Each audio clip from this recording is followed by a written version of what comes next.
He comes clean, drops bomb on Lynch and Obama, says exactly what they pressured him to do, by Rory for rwnofficial.com. The controversy surrounding former director of the Federal Bureau of Investigations James Comey and President Obama and former Attorney General Loretta Lynch seems to never die down. Right when it starts to quiet down, it comes right back again, mainly because there is always some type of new development that comes about because of the investigation. Now, former Director Comey dropped another bombshell that people are not going to like. The Daily Wire reported during his much-anticipated testimony before the Senate Intelligence Committee on Thursday, former FBI Director James Comey made a claim that highlights the hypocrisy of the Democrats' accusations against President Trump.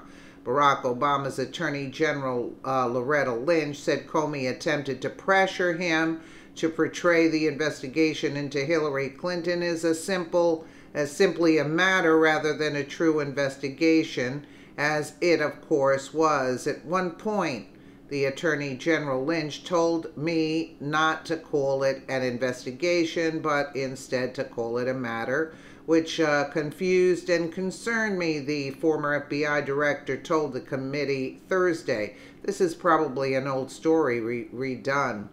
But that was one of the bricks in the load that led me to conclude I have to step away from the Justice Department if we're to close this case credibly.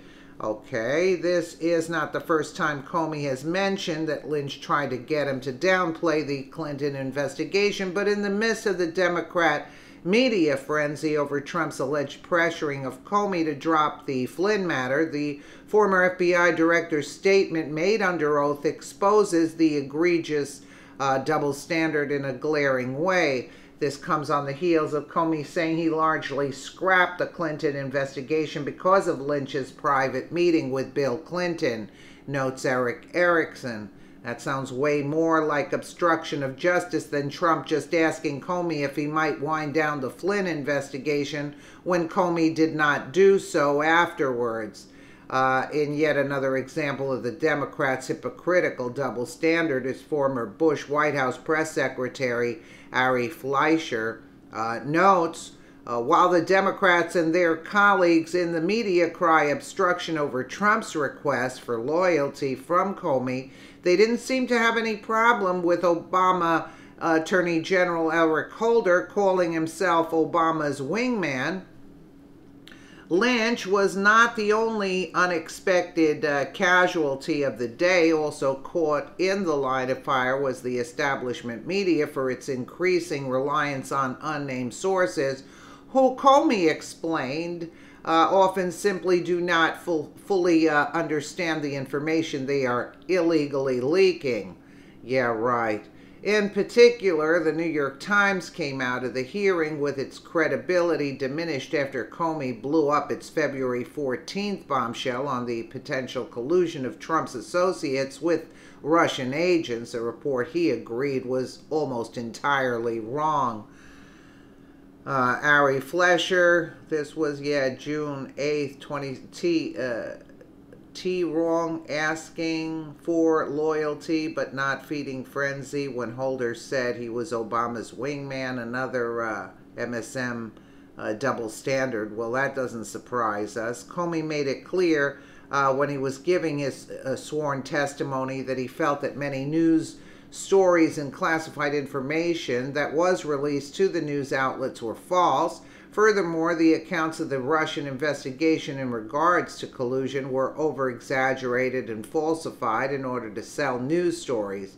Confirmation that even Comey knew that there is misleading information out there in the media on both sides of the aisle. Most recently, Comey came out and rejected and spoke against congressional and Senate Republicans for their comments on the investigation and concerns over the legitimacy of leaks and information from the Bureau of Investigation. CNBC reported former FBI Director James Comey on Wednesday weighed in For the first time, reports of an informant investigating President Donald Trump's campaign, saying that lies and attacks on the law enforcement agency will do lasting damage to our country. In a pair of tweets, Comey defended the use of confidential human sources. So this is where we get to the new stuff. Confidential human sources, the actual term he said, as being essential to protecting the country. Comey then went on the offensive, suggesting that Republicans in position of political leadership were attacking the FBI dishonestly. How will Republicans explain this to their grandchildren, he asked. Comey, who was fired by Trump in May of 2017, did not mention the president by name in the Wednesday morning tweets, but Comey's statements came shortly after Trump also on Twitter decried Spygate as potentially being one of the biggest political scandals in history, which it is. The Wednesday morning diatribe was not the first time Trump spoke out about the alleged informant who reportedly interviewed multiple Trump campaign associates as part of the FBI's probe of Russian meddling in the 2016 presidential election. In a Friday tweet, Trump claimed, without providing evidence, that at least one FBI representative had been implanted for political purposes in his campaign. A New York Times report published later that day said there was no available evidence to suggest that the information had been the informant had been implanted, or that the person's work was politically motivated. Yeah, right. On Sunday, Trump took action against the alleged use of an informant, demanding that the Justice Department investigate whether his campaign had been infiltrated or surveilled for political purposes. And at this juncture, it is abundantly clear that James Comey has zero credibility. We all know that. When he lost his job, he went to the paid speech circuit, took up television appearances, and wrote a book. If that does not scream attention-seeking, I'm not quite sure what does. Beyond anything else, his actions indicate that he has never done or wanted to do what is in the best interest of the American people. Let's take a look where he's testifying there against Loretta Lynch influencing him. The decision to publicly go out with your results on the email,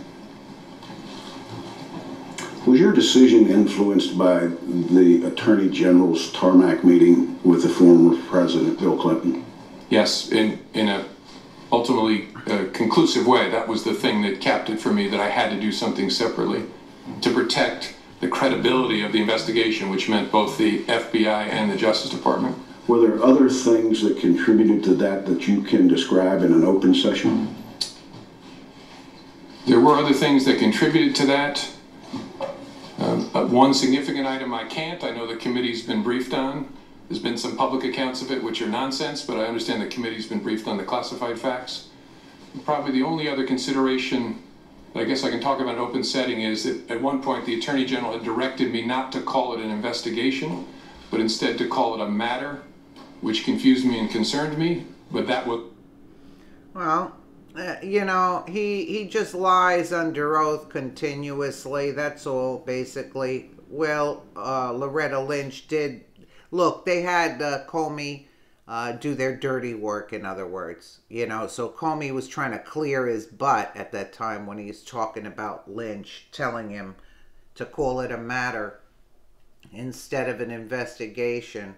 Or, look, the thing stinks to the high heavens. Let's just be honest about it.